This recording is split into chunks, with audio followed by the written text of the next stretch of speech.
We have a great panel here.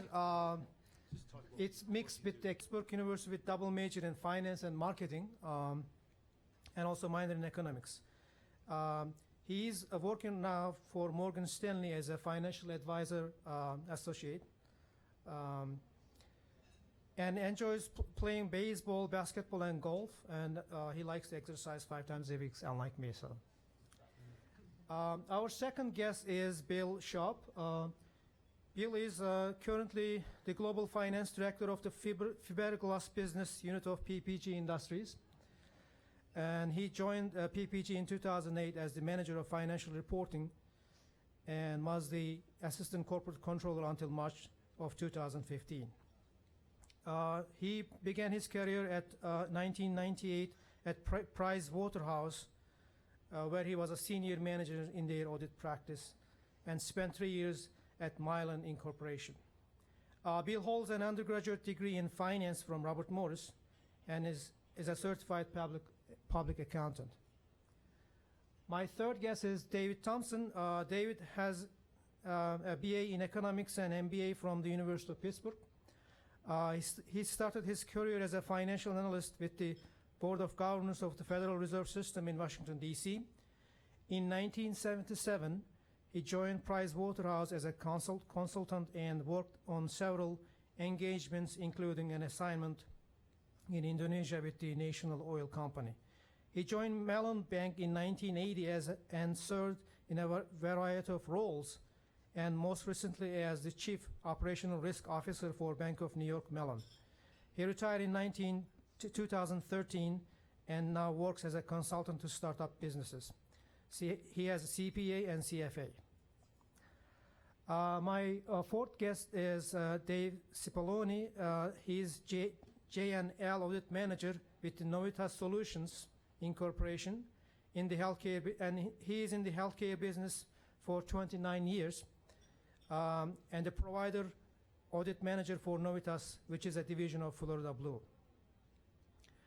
David has a CPA and have an MBA from Robert Morris, earned in 1991. My fifth guest is Devin Connor. Devin is a recent graduate from Robert Morris with the accounting degree in bachelor's in accounting and master's in information security assurance. Devin was on our women's track and field team, and she interned with PNC in 2014 and began working for PNC in 2015. She's in audit department in a rotation program. And I would like to say welcome to all our guests, and thank you. And I would like to open up with each of you. What kind of job are you doing daily, and what lessons you learned over the years, and what kind of advice you can give to our students? Okay, Mac, let's start. Okay, can everyone hear me? Is that microphone working? Okay, great. As he said, my name is Mathison. I work in wealth management at Morgan Stanley. What I really do on a daily basis, so I work with a team of advisors, and there are 3 people on the team, and then our client service associate. And basically our responsibility is to provide investment management services for families in the Pittsburgh area. So working with families, communication has been a big part of our business. I think that being able to communicate is one of the most important things, not only for finding a job, but also accelerating your career path as well. On a daily basis, being a financial advisor entails a few different things. Client communication is one thing. So I'm always staying in front of clients in terms of their issues or different things that are going on with their families that have to do with anything with a dollar sign in front of it, basically. Another thing too is keeping up with the markets. So I'm responsible for doing a lot of research on certain companies, certain mutual funds, things like that. So really reading a lot of publications and looking at certain websites is another important thing that I have to do on a daily basis. And then also making tweaks to client portfolios, making certain trades and recommendations is another thing. So I work about 7:30 to 6 o'clock on a couple of those different aspects, and that's really what I've been doing on a daily basis.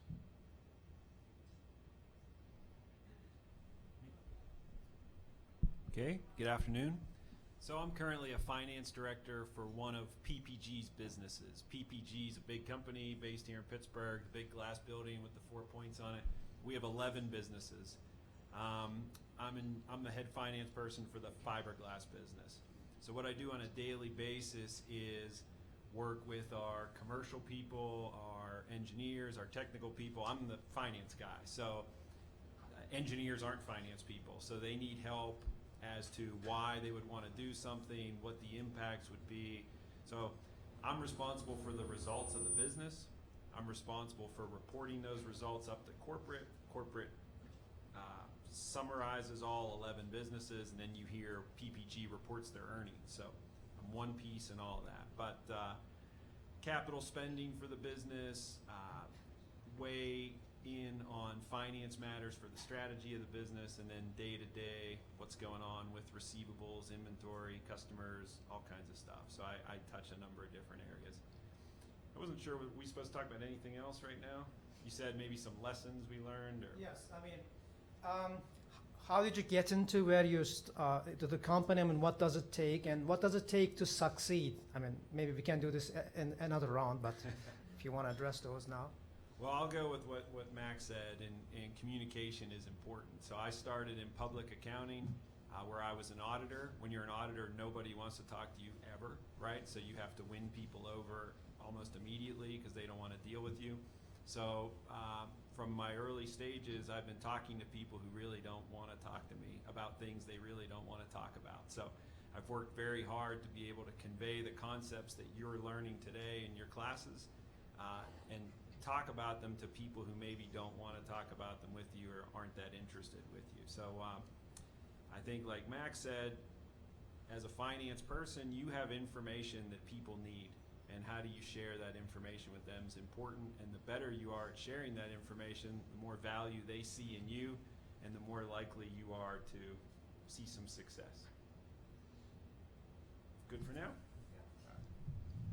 Well, good afternoon, everybody. I'm David Thompson.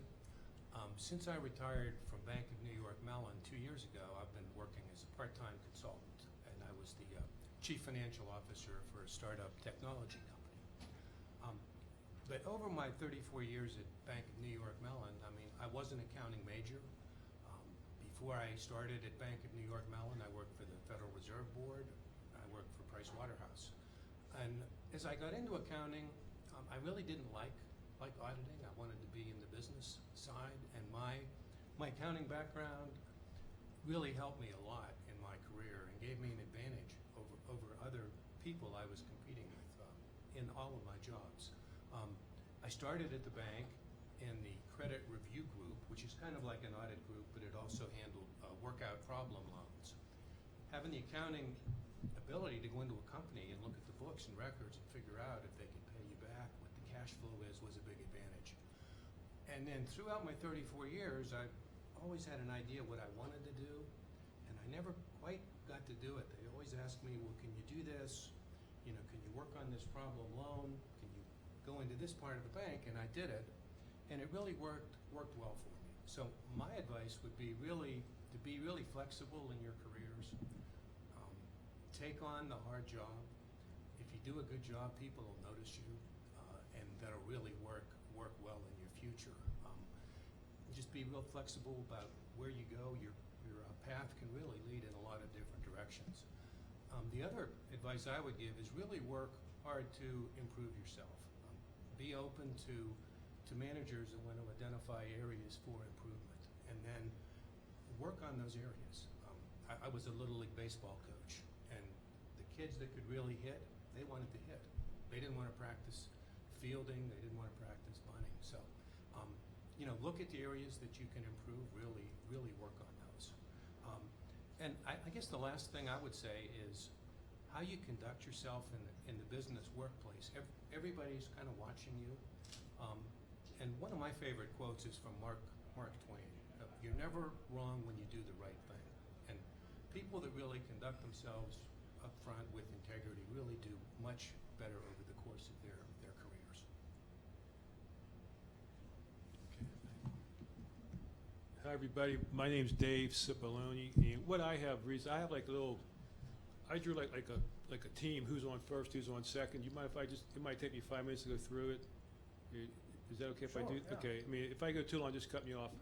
Once I get started, it's hard to get me to shut up.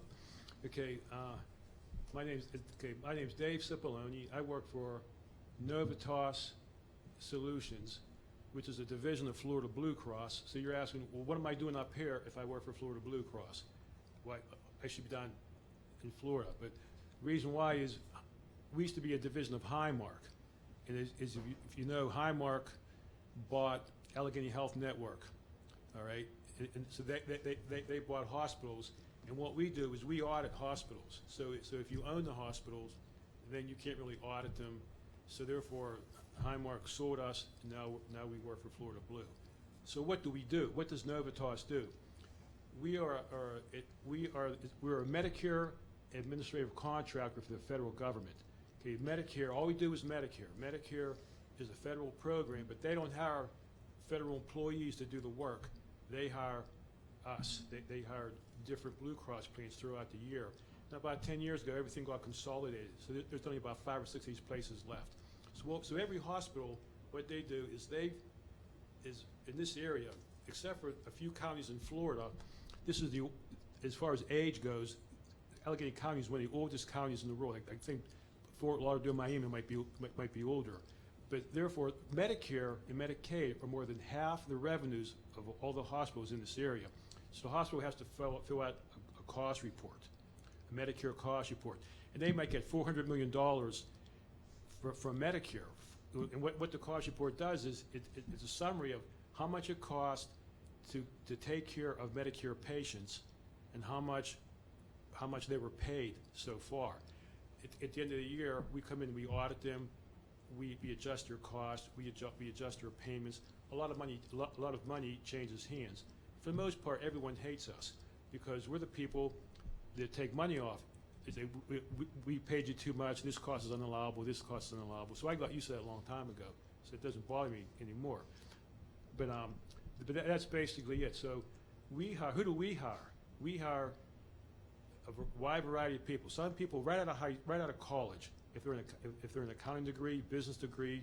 Some people never had a job out of college before. That's fine. That's fine. But what are we looking for? I had one guy who was very sarcastic. Said, "Can you read? Can you write? Okay, you'll do fine at this." But we're looking for someone with an accounting degree, with a finance degree, business, who has computer skills, because we have 5 or 6 different software programs that we use, and we always change them. And every time that we change them, people complain until they say, "Oh, we like this better than the old one." All right, so that's what we're looking for. We had some people come to us recently who worked for a mortgage company.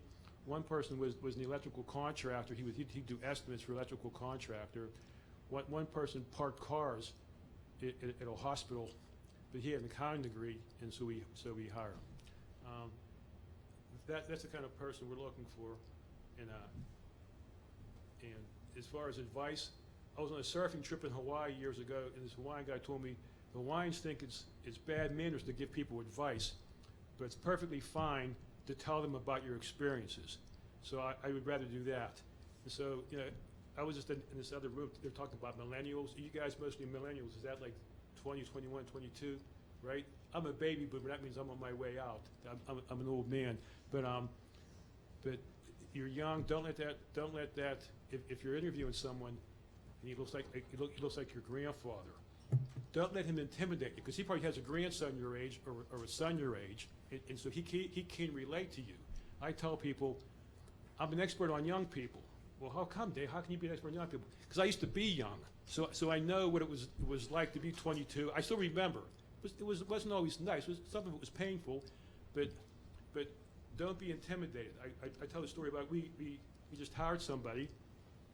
She was 22 years old, and her face was during the interview, her face was getting all blotched up. She was all nervous, and one of the guys who was interviewing was 6'5", 300 pounds. And then there was me, an old man. She probably thinks like, this guy's crazy old skinny old man. Anyway, she was real quiet and she was scared, but we hired her. The reason we hired her over people who had experience, because during the summer, she went to Mercyhurst, and during the summer, she spent her summer taking a graduate seminar in accounting which qualified her to sit for the CPA exam. All right.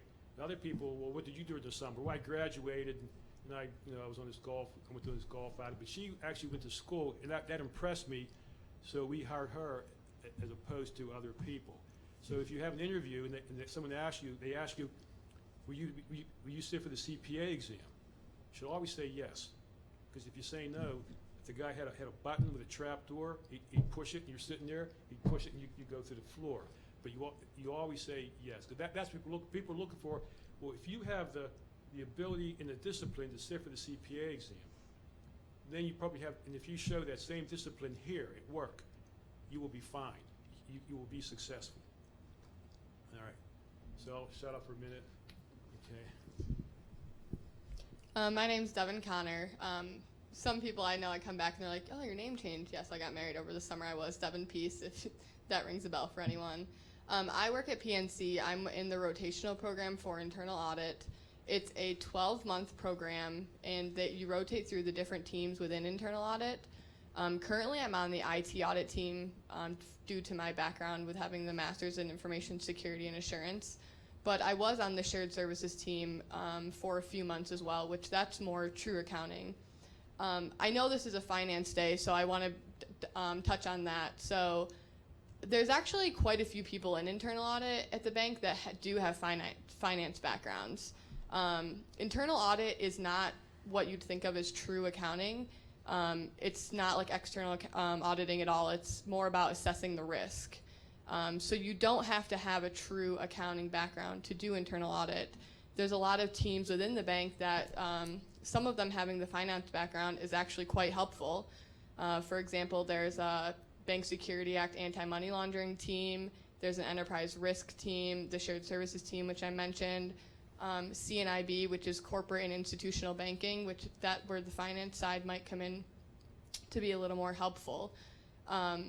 So there's a lot of opportunities within internal audit, and also one of the great things about audit in general, internal or external, but internal specifically, is that say maybe ultimately you do want to get into a line of business, but sometimes it is more difficult with an entry, like when you come out of school, to get into the line of business, because a lot of times they want people with experience.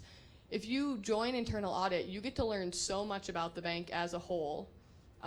Maybe you audit a group that you ideally want to be on. Well, once you've audited them and worked on different audits, you've met those clients, you have a relationship with them now. So when an opportunity opens up where you ultimately want to be, you've already made those connections and had that networking opportunity. So from that perspective, I'm definitely taking advantage of the opportunity of meeting the different people. And I just graduated from Robert Morris in December 2014, so I have no idea where my career is going to take me. I know right now I'm at PNC Internal Audit, and I'm definitely happy there, but I can't say that I'll stay there forever and then I won't, go somewhere else eventually. On a day-to-day basis, obviously it depends whichever audit that we're working on at the current time. And there's also one-off projects and other things like that to do. It's nice to, within internal audit, there's the smaller teams, and then even within those teams, there's different managers, so you get to work with different people and learn different styles. One of the things that the biggest learning curve, I think, since I've been there is documenting information. So auditing, it's like, you understand what you're doing. Well, now you have to write it down so someone who has no idea what you're talking about can go and read it. So there's definitely, and then with different managers, everyone has different styles. So there's a lot of opportunity to learn and grow. And another thing too, with different certifications, like Dave was just saying about the CPA, one of my friends who's also a rotational candidate, he is actually sitting for the CFA, which is the finance certification. I forget off the top of my head what it stands for. And then with IT audit, there's the CISA, which is an information security auditor. So there's a lot of certifications out there, which I honestly wasn't aware of until I came to the bank. So just no matter where you think you want to be in your career, you're probably not going to go the path that you think you're going to go to get there. But if you're open to the opportunities that are presented for you, you'll get there someday. Does anyone have any question for any of our guests? Please feel free.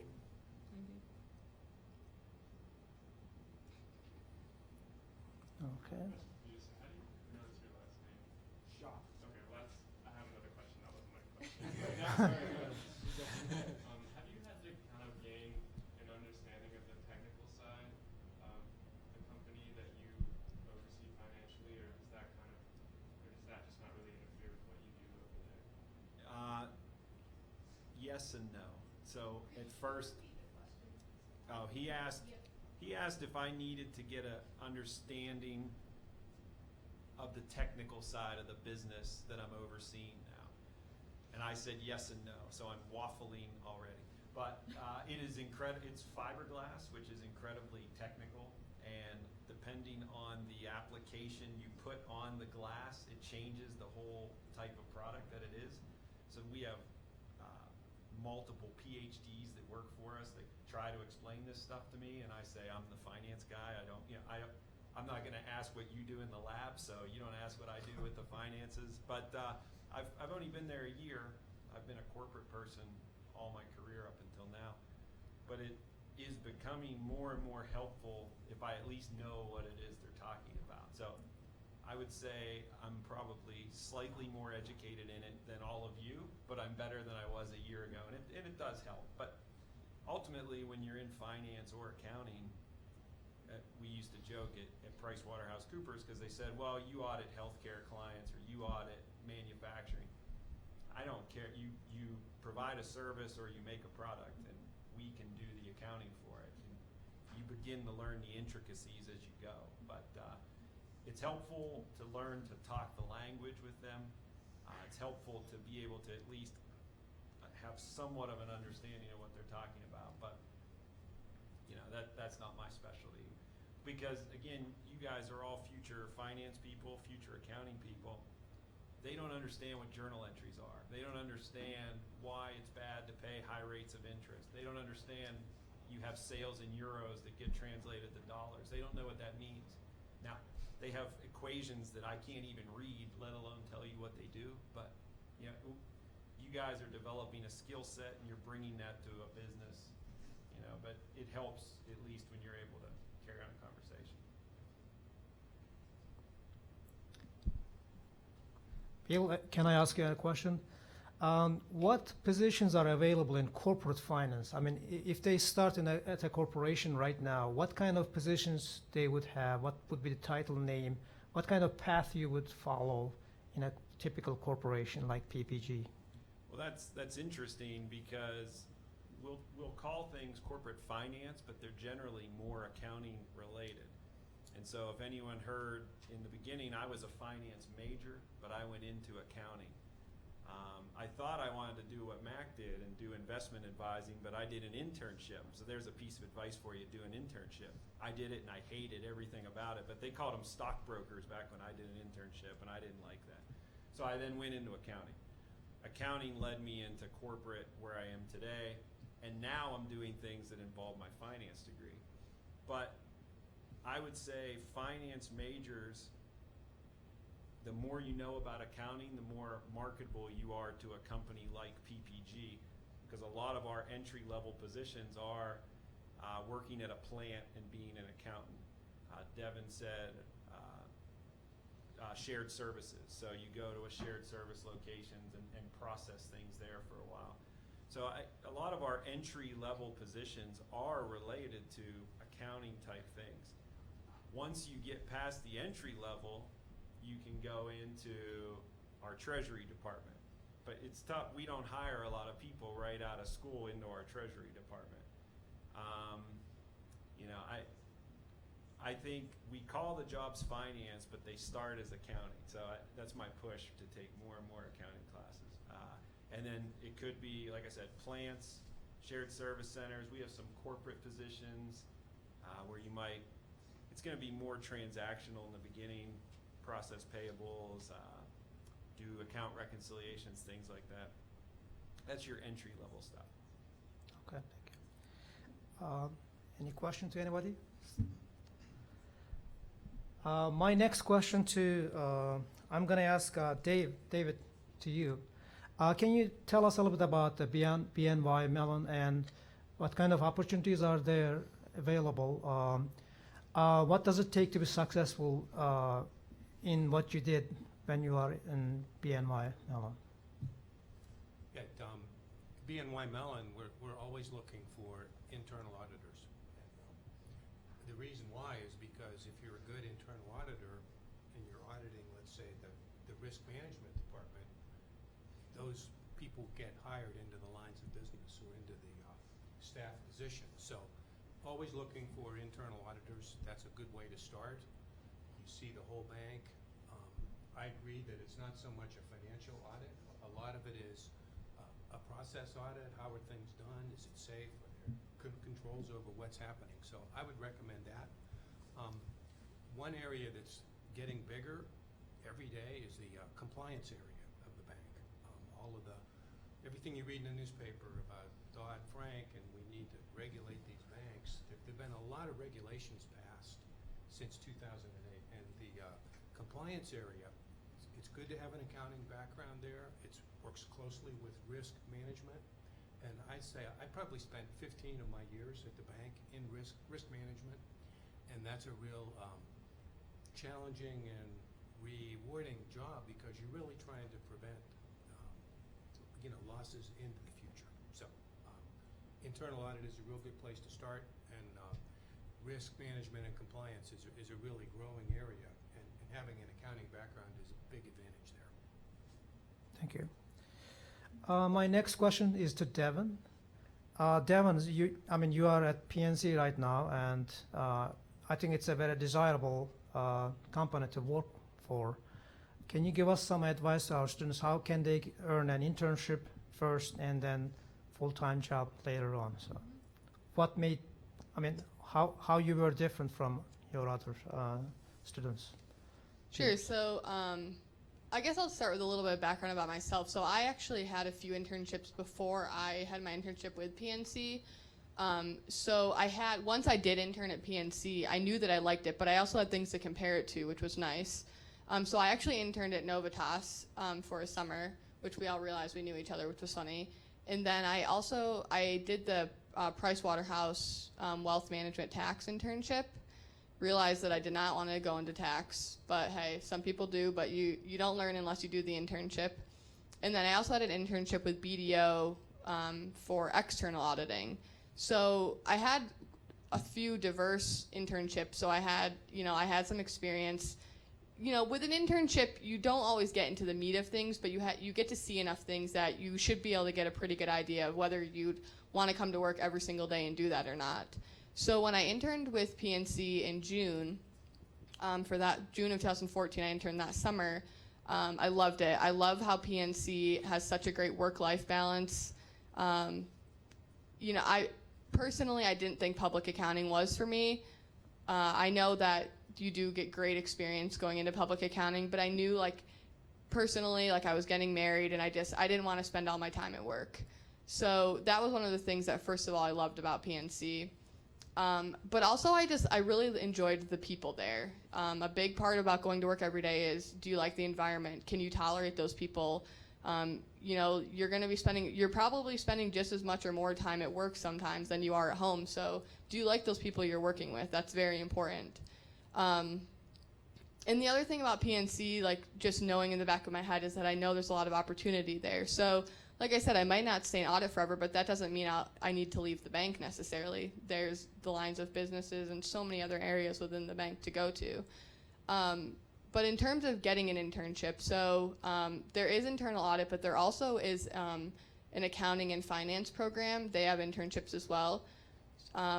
For internal audit specifically, we start looking for interns October or November for the following summer. So we're already past that for this upcoming summer, obviously. And then typically, if that all goes well, the rotational candidates that begin are from the intern class. So we typically hire full-time from the intern. So the key is really to get the internship, and that's how you really get your opportunity. And then for the finance program, it's the same thing. It's a 10-week summer internship. And I'm not sure exactly the timing of when they start their interviewing for that process, but I'm sure it's very similar. And then if you go into the finance and accounting track program full time, they have 3 tracks. One is accounting general, one is accounting the CPA track, and then another one is investing, I believe. So there's quite a few options for finance and or accounting. Thank you. And my next question is to Mac. Mac, I think you are advising clients, right, on daily basis.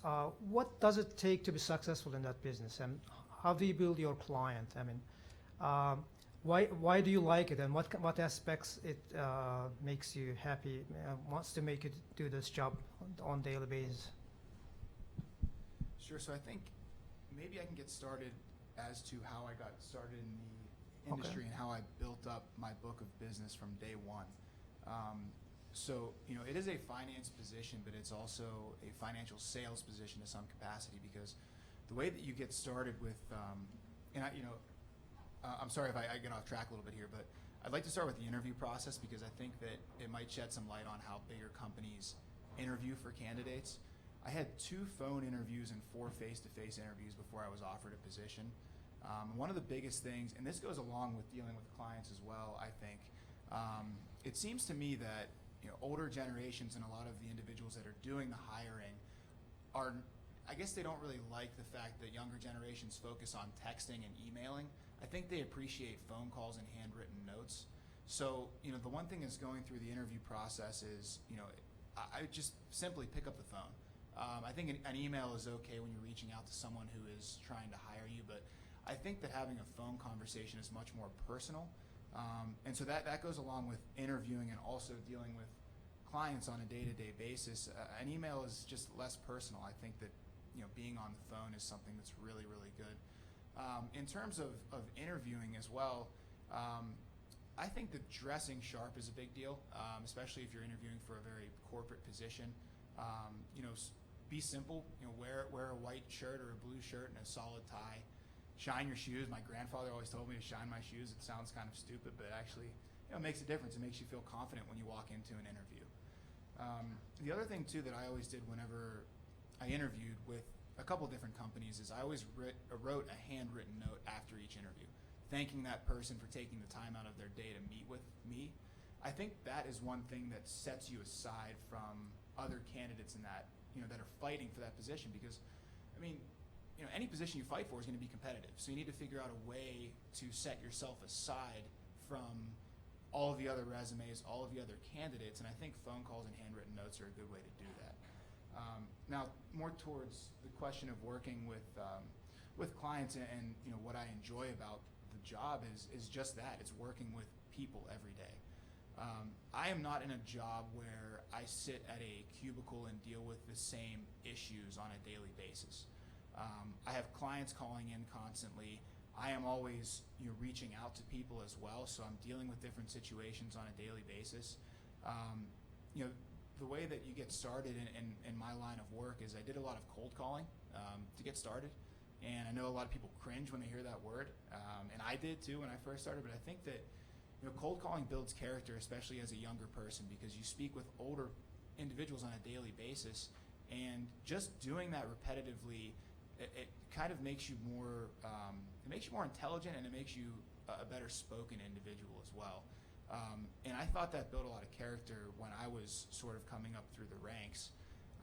But the thing with me is I think that, being in my position, there are a lot of people out there that have technical roles that aren't really in tune with their personal finances or how to manage, their own portfolios, or how to plan for, college savings, retirement, things like this. So I think that, being able to provide an expertise in that sense feels good. I feel like I'm actually helping people on a daily basis, and that's really what I like about my job, is it's something different every day, and you're really helping people. So. Thank you. Dave, my next question is, obviously you are very successful. What do you think made you more successful compared to maybe some other peers that started with you in your company? Well, I forget who said it, but they said 90% of success is just showing up. I don't know if I'm more successful than other people, but basically is you have to come every day, and you have to try to learn something every day.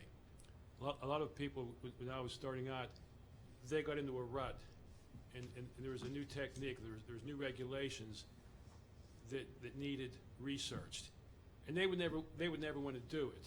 So I would do it. I would volunteer to do it, and I felt it was kind of interesting to do stuff like that, to do interesting things. So don't be afraid to take on a new project, even if you don't know anything about it. It's a good way to. So let's say I don't know anything about it, but I know who does know about it. I can go network with this person, and it gives you a chance to work with someone different in the company in a different department. The other thing is, don't be afraid to do public speaking. One time I got stuck doing it. The first time I did it, oh my God, I haven't.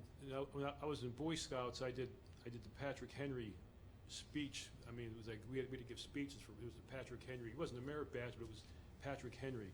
You had to give public speaking. So I hadn't done it in 20 years. So I did it, and I wouldn't say I was good at it, but I survived it. And so they asked me to keep doing it. And so by doing that, by doing the public speaking, people in the industry know you. So what I do every year, a couple of times a year, I have to give a presentation to the executives of the hospitals. It's called the HFMA, but it's the Hospital Council of Western Pennsylvania. It's all the people, the vice presidents of hospitals, the finance people. So they all know me, and it's a good way to go out and network. Plus, I have to research the subject. Other things is I was older. Whenever my first degree was in social work back in 1977 from Pitt. So I came into the computers. I was already like maybe 35 before I got a laptop or a desktop. Everyone else is getting there. Like the older guys didn't get one. People who were older than me didn't get a computer, but the accountants in their 20s got one, and I was like right in the middle. So I was like the last guy to get one. So I'm thinking, I like the 7-column pad. Like everyone knows what that is, a 7-column pad. Like you have to actually write on it with a pencil. Okay, that's what happened whenever I first started. So I was like the oldest person to get one. So you can't be afraid of new technology. It's coming. There's different software programs, things like that. And don't be afraid to work more than 40 hours a week.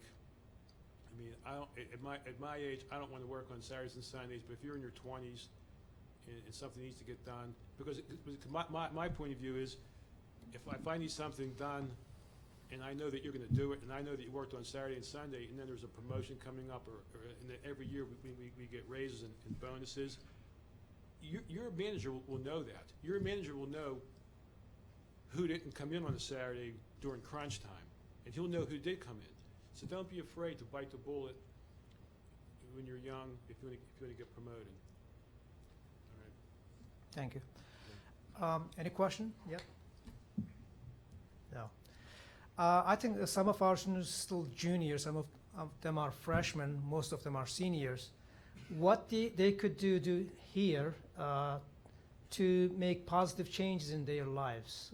What could they do while they are in the campus? What would you recommend? I know it's a difficult question, but Mac.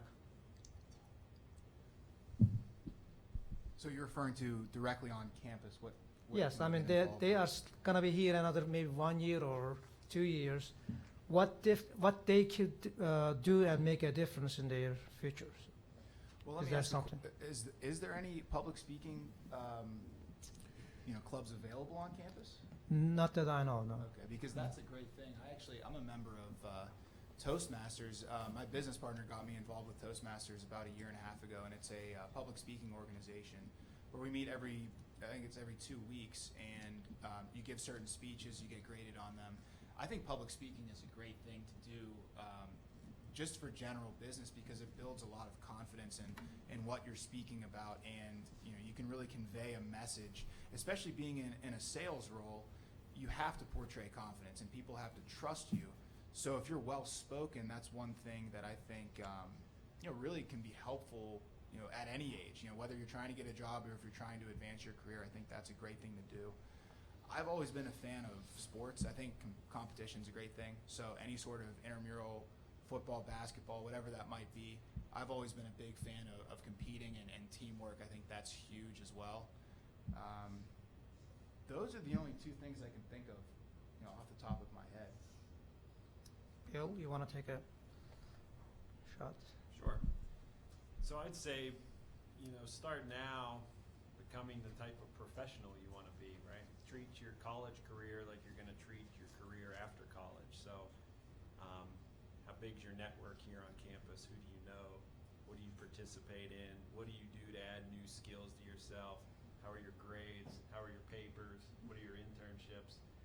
When you come to interview with me or with Mac and we ask you for some examples of what you've done, is it, well, I'm on FIFA, Xbox, I'm really good, or is it, well, I led a team and we went to Philadelphia and presented at a association there, something with some meat behind it. So I guess listening to everybody talk and you have to decide what kind of professional you want to be. You have to decide what kind of career you want. Some people want to work 30 hours a week, 35 hours a week, and go home, and that's what they want to do, and that's great.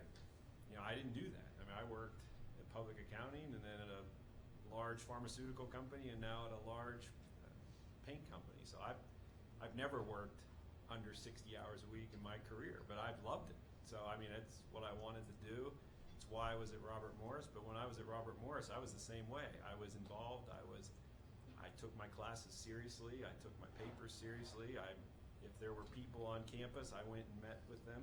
If there were professors who worked in public accounting, I talked to them. If there were internships, I went and did one. So the more you can be involved, the more you can understand where you want to go in your life. I think that's going to pay off, because you're not going to suddenly change just when someone hands you a diploma. You're still going to be the same person. So, start thinking about that now and trying to model your college life for what you're going to do after that. Thank you. David?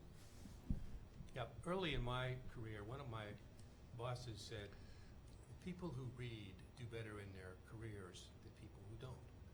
And I would have to submit a reading list. What publications did I read during part of my evaluation? So if you're interested in business, it's never too soon to start reading the Wall Street Journal. If you're interested in investments, Barron's is a great news article. And The Economist magazine is, in my opinion, the best publication going. So read about the business events, be aware of what's going on in the world. That can help you in your interview process and when you're on the job. So that's something I would really stress. Be serious about your business reading. It'll really help you in your career. Thank you. Dave? Okay. Again, I'm not going to give anybody advice with what the old surfer told me, but I'll tell you about my experiences. And I suggest, among many things, everything everyone said was very, very good. I would take writing courses also, because if you're an auditor, you have to write an opinion, you have to write a conclusion. Sometimes it's not a rubber stamp, it's not like a template. You have to be able to put 4 or 5 sentences of complex thought together.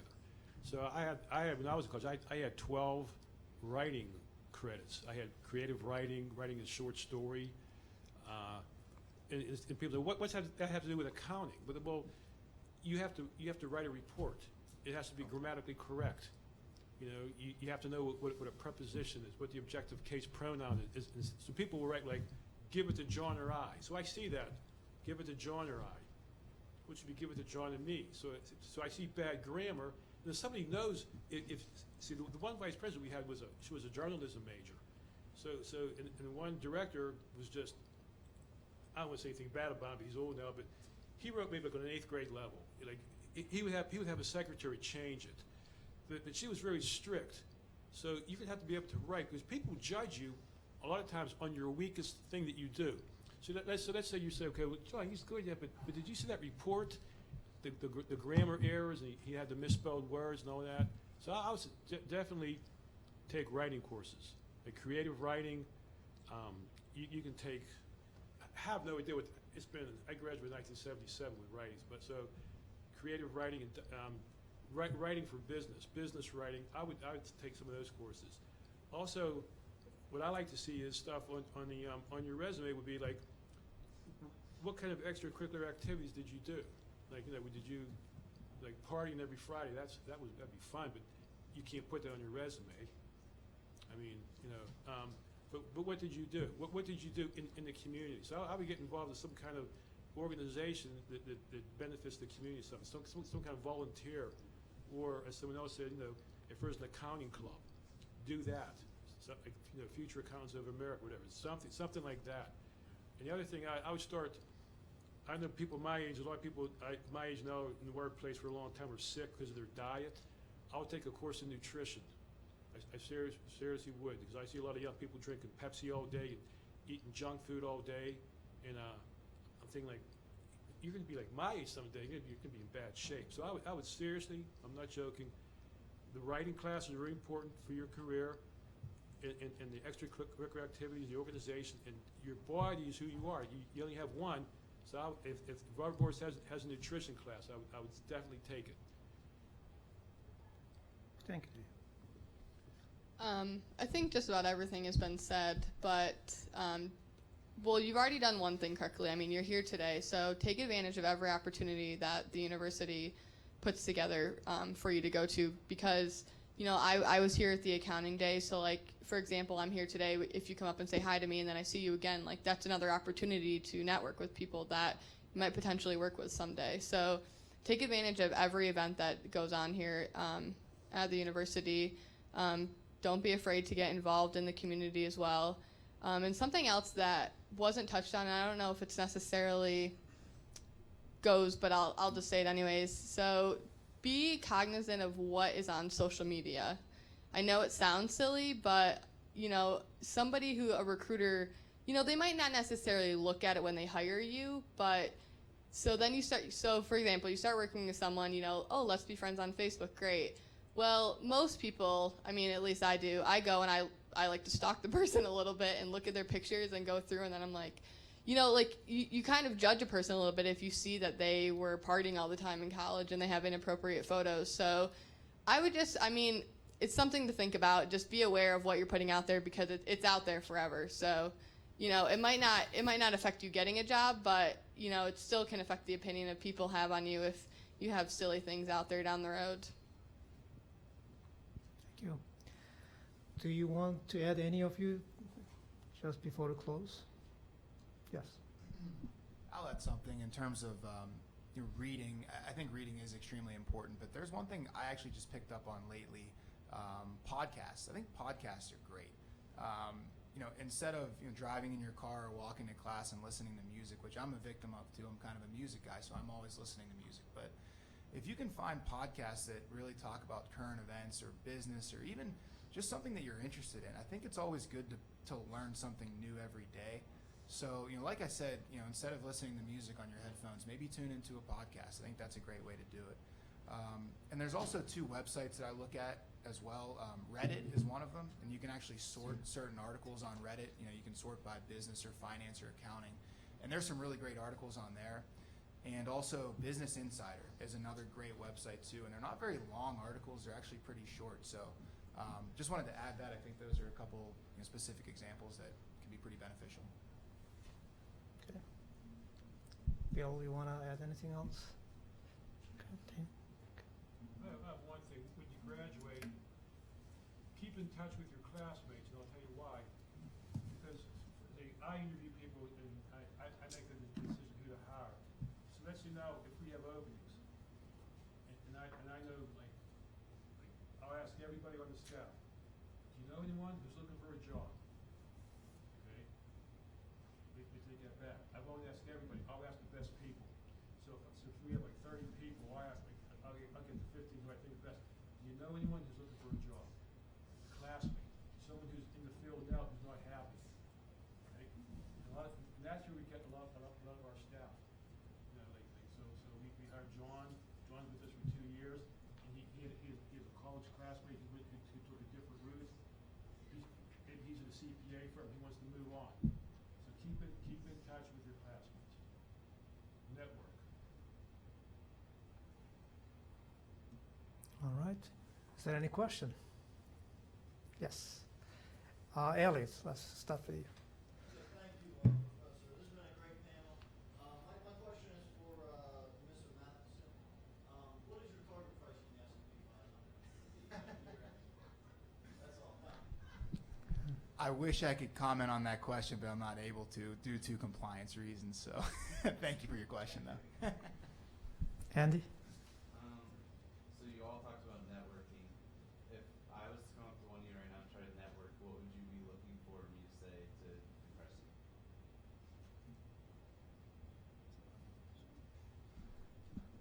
I don't know, because the more you said probably to try to impress me, probably the less impressed I would be.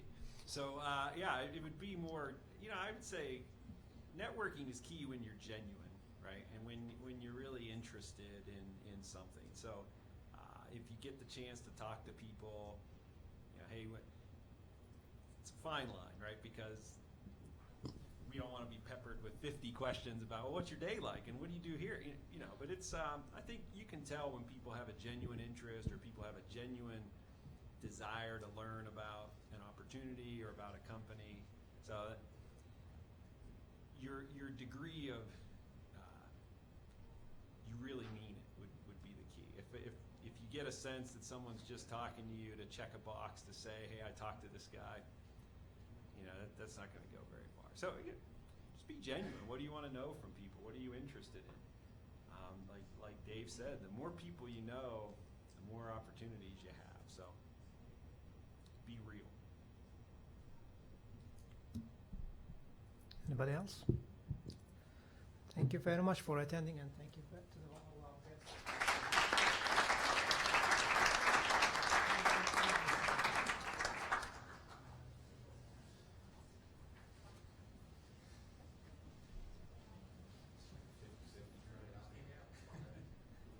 All right. Does everyone have their ticket?